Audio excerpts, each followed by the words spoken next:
وهنا بقى عملنا لكم الفكرة الجديدة، الكونسول المكسور واللي مش نضيف واللي مقشر من جوه. طبعا كل الناس بتعاني من ده. طبعا ده فكرناه الفكر الجديد، وان الكونسول لازم يرجع جديد.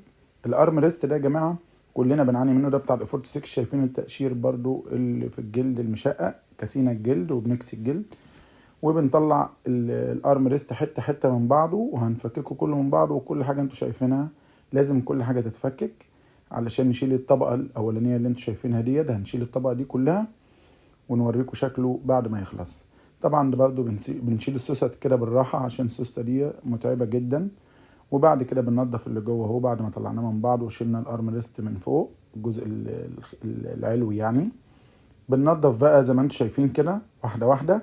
وما ينفعش مفك يجرح ده بطريقه معينه عشان برضو ما حدش يقول لك ده بنفك وكده يعني. هنشوف في الاخر الشغل يعني، لان ده لا ينفع يتمعجن ولا ينفع يتعمل فيه اي حاجه. بتنضف بالطريقه ديت. بعد ما ينضف خالص بيبتدي يتطهر، لازم يتطهر كويس ونفضل ندعك فيه. بياخد وقت طويل طبعا، انا مسرع الفيديو عشان الناس تشوف بسرعه يعني الطريقه كلها او عملنا ازاي. تمام. هنا كمان بنوريكم زي ما انتم شايفين كده ان هو هينضف بالطريقه ديت. بعد كده هيبقى بالشكل اللي انتم شايفينه ده، نضف جدا اهو. تمام. وما ينفعش يبقى فيه اي زفاره ولا اي حاجه. وهنبتدي نديله طبقه الجلد اللي احنا بنعملها. تمام. هنتفرج دلوقتي طبقه الجلد دي هتتعمل ازاي. شوف اللي بعد كده.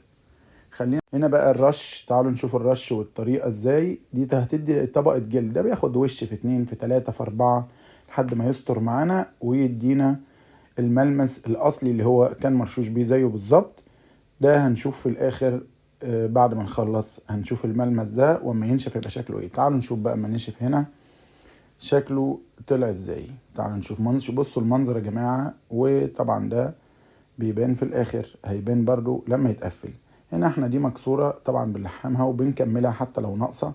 وتعالوا نشوف هنا بعد ما بنجلخ وبنظبط، علشان لازم تكون بالملي وبالظبط. وطبعا بتكون ناشفه جدا لان الماده اللي انا بحطها بتكون قويه جدا، اقوى من ماده البلاستيك بتاعتها. بص هنا بعد ما فنشنا بقى والنظافه والطريقه وكسينا هو للمخدع من فوق وركبنا وزي الفل. وعايزين طبعا تشجيعاتكم وتقولوا لنا رايكم. وهو بيكلف قليل جدا عشان نرجعه سليم كده، خلاف ما انت تروح تشتري واحد. على حسب ظروف الناس، اللي يقدر يشتري واللي ما يقدرش احنا بنساعده ونقدر نحل له مشكلته ونرجع له الارم ريست سليم خلال نص ساعه.